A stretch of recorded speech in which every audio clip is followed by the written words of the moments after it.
el sargento José Mendoza López. José Mendoza López nació en Santiago Ilitlán, Oaxaca, México, el 10 de julio de 1910, aunque se crió en Veracruz. Su padre Cayetano murió ahogado antes de que él naciera y su madre, Cándida, de tuberculosis, cuando el pequeño José tenía apenas 8 años, lo que le obligó a irse a vivir con unos parientes a Mission y Brownsville, Texas, en cuyos campos comenzó a trabajar recogiendo algodón. Pero siendo aún un adolescente, José empezó a recorrer los Estados Unidos, yendo de un lado para otro, trabajando para subsistir y sin pararse mucho en ninguna parte. Hasta que un día, con 17 años, se metió en una pelea con un matón en Atlanta. Su oponente era bastante más alto y corpulento que José, que apenas medía 1,65 y pesaba 55 kilos, pero aún así el arrojado mexicano le tumbó. Casualmente, uno de los mirones atraídos por la pelea resultó ser un promotor de combates de boxeo, que ofreció a José hacerse boxeador profesional. Y, renombrado como Kid Mendoza, José tuvo una fructífera carrera en el peso ligero. Entre 1927 y 1934, logró 52 victorias por solo 3 derrotas. Pero llegó un momento en que se cansó del boxeo. Y en 1934, tras un combate en Melbourne, Australia, conoció a un grupo de marineros norteamericanos, se fue de copas con ellos y acabaron convenciéndole de que se enrolara en la marina mercante. Para ello, tuvo que falsificar su partida de nacimiento diciendo que había nacido en Mission. Pasó los siguientes años recorriendo el mundo a bordo de distintos barcos.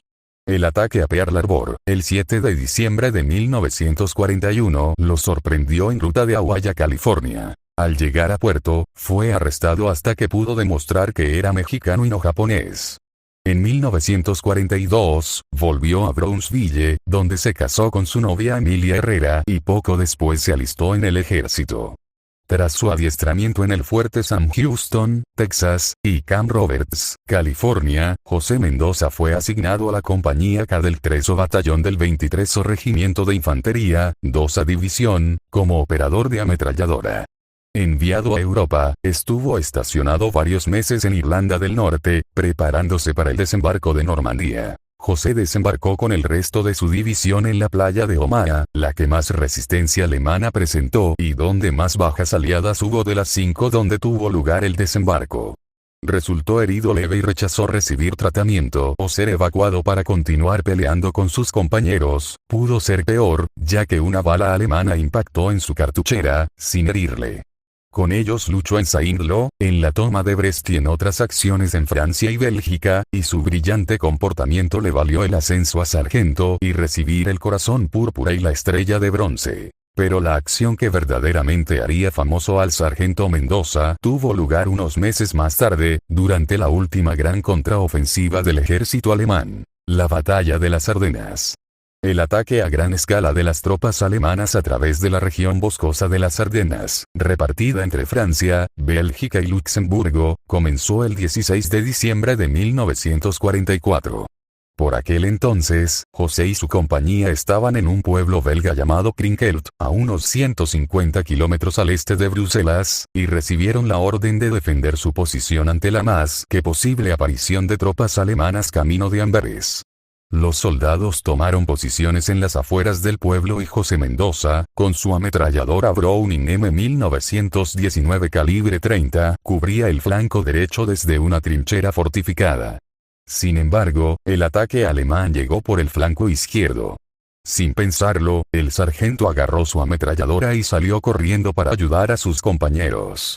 El único refugio que encontró fue un agujero poco profundo que apenas alcanzaba a cubrirle hasta la cintura. Pero aún así, preparó su arma y abrió fuego, barriendo el ataque alemán.